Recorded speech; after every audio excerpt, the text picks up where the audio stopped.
Hi, I have started to read a new book, which is Lustre by Raven Leilani. And I first heard about this book as it was longlisted for the Women's Prize for Fiction this year. And there were quite a few books on that list that I fancied reading. This is actually the second book that I've read from that long list, the first of which was Exciting Times by Nisha Dolan. And I have a reading vlog for that book, so I will link that down below in case you're interested in hearing my thoughts on that one. And I have to say, there are actually some similarities between these two books. They are both about young women in their early 20s who are at that kind of stage of their life where they're not quite sure what they're doing and they don't really know what they want out of life.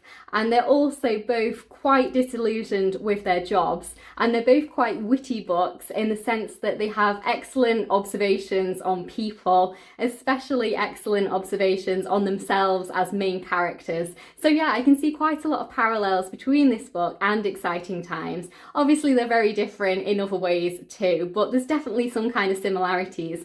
And I think if you've read one book and enjoyed it, I think you would like the other one too, because there's definitely some kind of parallels there.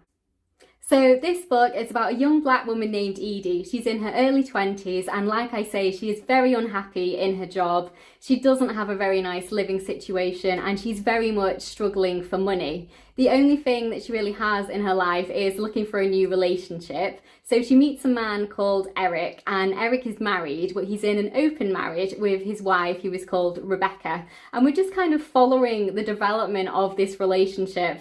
And it can be quite humorous at times, but I will also say that it's actually quite shocking, this book, in some ways. There is definitely a lot of violence against women depicted in this book, which I actually wasn't expecting as I was going into it. I've heard a few reviews from people and no one's actually mentioned that aspect of it, and it is very, very graphic, very vivid violence against women, against Edie herself. So I think that's something worth mentioning because I was quite shocked when that first happened. I thought it was going to be a little bit more light-hearted than that, but no, it is quite hard-hitting in terms of that kind of depiction. But otherwise, it can be a very witty book. She has some witty observations on people, the people that she works with, the people that she meets, and just in general, the people who are kind of around her in this world that she's living in. And yeah, I'm enjoying it so far. I have been reading this book for 2 days now, and I've read about 150 pages. I only have a little bit left. And yeah, I'm just looking forward to seeing where this is going to go. Similar with Exciting Times, I haven't read many books like this that are kind of a contemporary / romance kind of crossover. That isn't really a genre that I read very much of. And it very much is kind of a fresh new perspective on like a young woman's life, I would say, both of these books. So I finished Lustre and I thought it was good. I enjoyed my time with it, but I feel a little bit conflicted towards this book now. I'm going to give it 3 stars, but it's going to be a low 3 stars, and here's why. Towards the end of the book, I just started to feel very detached from all of the characters, and I did not like the ending of this one at all. I just wanted more from the story and I wanted more for the characters, and I appreciate that this is probably a very realistic ending, but I just wanted more. There was just something missing for me. And as I started to think back over the whole book, I felt like a lot of the characters feel very one-dimensional. Apart from Edie as a character, I feel like all of the other supporting characters, the husband, the wife, the daughter, they just felt quite one-dimensional, not particularly fleshed out. And I didn't really feel like I knew any of them as people. And I just kind of thought that was something that was missing for me for this to be any higher than a 3 star. So I finished this book feeling a little bit flat and just, is that it?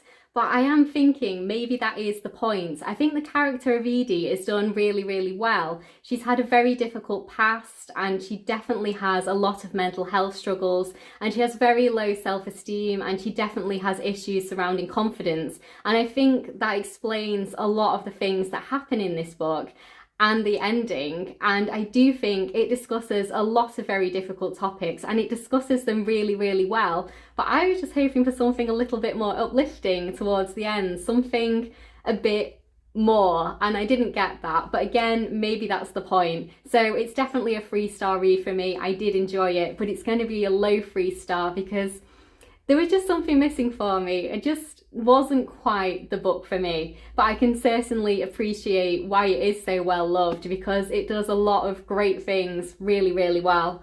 And also, I would also say the violence against women was not something I was expecting. It's obviously very hard hitting, but it does affect my enjoyment of the book. I was probably in the mood for something more uplifting, and I was hoping something big would happen, something different in Edie's life, and I was hoping for a lot more character development. I don't think any of the other 3 characters had any character development at all. We met all 3 of them and they were the same people throughout the book, and after meeting Edie, I still think they were the same people, really. Apart from the daughter, I think the daughter and Edie had a good relationship and there was lots of interesting things with them. And perhaps Edie and Rebecca had a kind of pseudo friendship going on, but I don't think Rebecca changed as a person at all, for the better or for the worse. And I don't think Eric changed in the slightest. I think Eric was just Eric throughout regardless. So yeah, there wasn't a lot of character development. And in terms of Edie herself, I don't think there was much character development either. She goes through all of these things that we see in the book, and I don't know if she's actually a different person at the end of it. I'm not too sure. I really like her passion for her art, and that is one thing that is a big central focus of this book. And I think that's really, really nice. Really nice to see someone with a true passion, and a very talented passion at that. So that was good, and you could perhaps say that that is her character development and growth, but I'm not too sure. So that's what I mean by saying I'm quite conflicted on this book. I can see why it was on the long list for the Women's Prize for Fiction, because it does a lot of interesting things in lots of new ways. But for me, yeah, it's a good book. It's a good 3-star book, but it's nothing too special or stand out, and it's certainly not a new favourite. But I'd definitely be interested in reading whatever she writes next. So yeah, that's my review. It's 3 stars. It's a good book. If it sounds like it's going to be interesting to you, I definitely recommend you read it. Give it a go. So thank you so much for watching. I'll link some more of my book reviews down in the description box below in case you'd like to check any of those out. If you like the video, please do like it. And if you'd like to see more of me talking about books, please do subscribe. I'll see you in my next one. Bye.